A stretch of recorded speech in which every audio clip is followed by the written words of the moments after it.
Hi, this is Elentiodis, PDM Application Specialist at Solid Experts.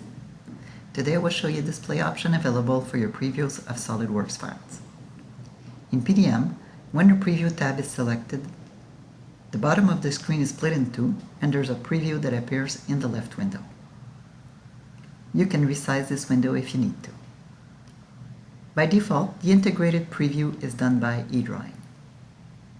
You can view the file and some actions are available. But the browsing from one file to another in PDM Explorer can be slower while the eDrawing preview is active. So there's an option available to show the preview in Bitmap that will make browsing a lot faster.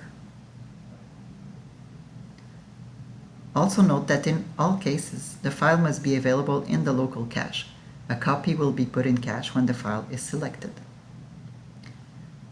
So the option is in the Display Option menu. Select Show Bitmap for SOLIDWORKS file. So now your preview is shown in Bitmap. And then, if you do want to see your file in the eDrawing preview, it's still available. You need to click in the preview window and eDrawing will activate.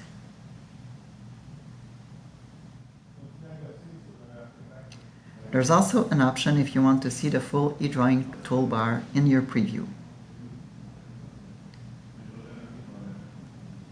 Also in the display options, click on Show Full UI in SOLIDWORKS Preview.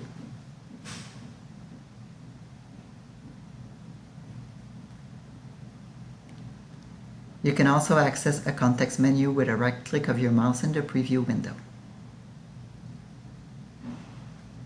These settings are set by user. Hope you enjoyed this tech tip.